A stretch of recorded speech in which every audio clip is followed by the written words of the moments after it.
We're now joined by Stephen F. Austin State University Director of Athletics, Ryan Ivey, Axum, by the way. Jacks, that's right, brother. Proud alum of what that university allowed me to do to kickstart my television and radio career. As an SFA and where you are, I asked Ren Baker this. They're in a conference that is a FCS. With the Southland Conference, you hear about conferences adding more games, more conference games, less non-conference games. From your perspective, how does that affect someone like Stephen F. Austin if, in fact, you don't get those opportunities or as many of them? Yeah, no, it's certainly going to affect us from a budget standpoint, right? And financially, it's what it is as well. I think the other part that people don't necessarily think about is the fact it may hurt us in recruiting as well, because some of our student athletes that we certainly recruit, they dream about playing at that level, right? They dream of playing against those teams and being a part of that. And so for us to be able to do that and share from a recruiting standpoint that, hey, you're still going to be able to play Baylor like we did a few years ago, right? You're still going to be able to play Texas Tech like we did last year and went toe-to-toe with them and those type of things, right? And so it's going to hurt in some of those areas. It's not going to be just a death sentence for us at the same time, right? But it is going to hurt in some of those areas, especially from a financial and really recruiting standpoint. So, but with the move to the WAC, does that help that at all? Or I mean, it does, yeah. No, I think again the move to the WAC helps us from a brand recognition standpoint. I think when you think about the history of the WAC, especially from a football standpoint, you think about guys like Ty Detmer and Timmy Chang, and the Boise State, Fiesta Bowl situation against Oklahoma, and all those things. And again, while we're not that WAC of yesteryear, if you will, we do have that brand name and brand recognition. People still remember that, and so that helps us certainly from a recruiting standpoint.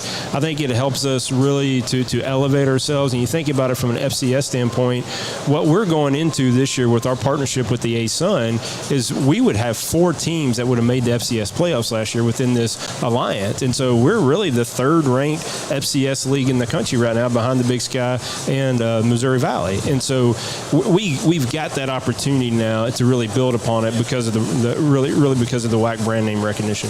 What is the biggest challenge other than the obvious points of what people are talking about now for, in your opinion, collegiate athletics? Well, I think first and foremost, we've all got to get on the same page. Like, I think, unfortunately, again, I've said this for a long time, until we stop keeping score, everyone's going to try to find a competitive advantage, right? And so you end up, while we are in conferences together, we do compete against each other. And so I think we've allowed that to kind of put wedges between us, and whether that's, again, different levels, whatever you want to do, but we've got to figure out how to really start communicating well together and coming together for that common core and that common message about the things that we are doing for our student athletes and the things that we are providing really from an institutional benefit standpoint. And I don't know that we've done a good enough job as an enterprise of telling that story, right? And we've let some other narratives creep in and kind of overtake maybe what we really are doing from a campus standpoint. So I think first and foremost, we've all got to come together for a common good and a common message moving forward. I think from then on, look, at the end of the day, Baylor is different from Stephen F. Austin, is different from McMurray, is different from, Texas Western or Texas Wesleyan, right? Whatever. And so you've got to understand that, right? And you've got to be okay with who you are and where you are. It doesn't mean you have to be complacent with it, but you've got to be okay with that. And you've got to ask yourself, what can we do at this point in time to elevate our institutional profile? Because I'm a big believer that athletics is the front porch of the institution, whatever institution it is. And our job is to make sure that we are improving our institutional profile and awareness. And so wherever you are at that point in time, you've got to make sure that we're doing that. And I think those are questions that we kind of get into. And obviously from a Power 5 standpoint, they have the ability with just the multimedia rights and the TV rights and contracts and things that they have. But we all have different avenues to make sure that we're doing that. And I think we've got to do a better job of asking ourselves those questions. I remember bringing up to Mac during a segment, it was like a year ago, and I said, Mac, for all this talk, you would think that athletes just show up and slave away and they go to class and there's nothing. And I said, but there's the travel, there's the official visits, there's the educational part, which at Baylor's like $100,000. dollars. Right. There's the gear. There's the meals. There's the trap. Like it goes on and on and on. And I just feel like, like you said, it gets kind of lost in the messaging that they're not doing anything. Right. And really, there's hundreds of thousands towards each athlete. Right. And that's where, like, so we get on this narrative from the revenue standpoint, right? And really where we are. But how many of our athletic departments across the country are actually, quote unquote, turning a profit? Right. Well, not many, right? Like less than a handful? There's 20. Okay. There's 20, okay? So if you think about it, I mean, we're not all just sitting here flush with cash because we're reinvesting back into our student athletes, right? I mean, college athletics is a break-even model. That's what it is. That's what it's always been because it's part of the enterprise that is the entire higher education institution. And so, again, it goes back to the narrative that we've allowed from a national landscape to really take over, that we haven't talked about the fact that I can just tell you from a Stephen F. Austin standpoint, we invest about $200,000 a year in men's basketball student athletes. I mean, that's where we are. I mean, think about that. When you were 18, did either one of you had somebody investing $200,000 in you on an annual basis? Absolutely not. Not even my parents. Right. and so again, and that's obviously at Stephen F. Austin with a $17 million budget versus, someone else at a Power 5 level that's a $200 million budget, right? And so again, it's all scalability, but we've got to be able to tell that story, and we haven't done a good enough job across the landscape to be able to tell that story of this is what our student athletes are actually getting, and this is what we're doing to benefit them, and this is how we're helping them grow, and this is how we're helping them become better people and productive people of society and leaders and people that are going to go out and really do great things in this from whatever community they're in.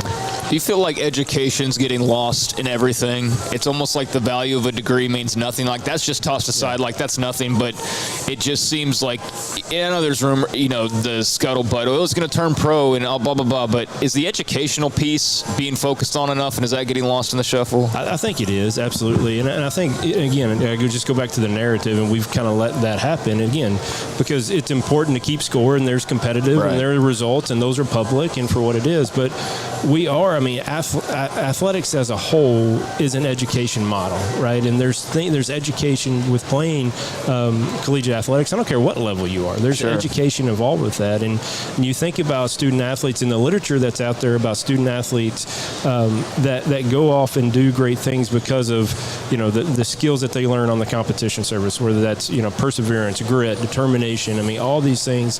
And I've said for a long time that if we could ever figure out how to quantify those characteristics and be able to put something to it, that we would be able to have a better story, right? And it's hard to quantify those characteristics, right, and put an actual value or an educational value to it. But at the same time, that's what they're learning by being a student athlete. And I'm not saying other students aren't learning those characteristics, but I know for a fact our student athletes are learning those characteristics by being on that competition service. And it's creating time management opportunities and creating other things about, look, you've got to go to school. You've got to get a degree. You've got to do things to help. And a lot of our student athletes are first-generation college students. And so they're being put in an opportunity that helps to change the course of their family history. Right? And again, that narrative to me is not being told enough. We're not talking about that enough, and it kind of gets lost in the shuffle. About SFA, and we appreciate your time, Ryan. You bet. Good luck going forward. Your football team is on the uptick with Colby. You bet. Carthel. Gut-wrenching loss at the end to Sam Houston State, which would have been a huge win. Yep. Kyle Keller, we know, has had success, and then you had this setback because of some things that the NCAA did, but he seems to be on the uptick, and people want him. Sure, you bet. And then your women's basketball team had a great run. Sure and I know the bowling thing, but are you in those three things, though, football, men's and women's basketball, in a pretty good place? They are, no question. I think we've got really good coaches in all three of those spots that are doing some really good things. I think Colby, what he's been able to do to really turn our program around, and it started from a culture standpoint. It started from building relationships and having the right student athletes in there, and he's certainly done that. Kyle's carried on the momentum that had started, for the last 10 to 12 years from an SFA basketball standpoint. We're one of the winningest programs in the state of Texas in the last 12 years, right? And then Mark Kellogg, again, I don't know a lot of people really understand, our women's basketball program is the 7th winningest program in the history of women's college basketball. I know, because Sue Gunner. That's exactly and right. all the others you that think came about out. Gary Blair. You think about all those. Incredible. Yeah, and so Mark's done just an amazing job of just continuing to elevate that program and really continue to do great things. And so it's really fun to have those three specific specifically, but we've got some really great coaches. I mean, you think about Debbie Humphreys from a volleyball standpoint. It's been there 30 years. She's got over 800 wins, right? I mean, Phil Olson, who just retired, or is retiring as our track and field coach, had just won his 40th conference championship as a head coach. You know, and so we've had success across the board because we've had stability and really from a head coaching standpoint. And so it's important that we continue to really try to figure out, especially with those three. Good luck with you as you move forward. Axum Jacks, man. Thank you. Appreciate you. Ryan Ivey, Director of Athletics at Stephen F. Austin, SICM 365 Radio, 365 Sports. Baylor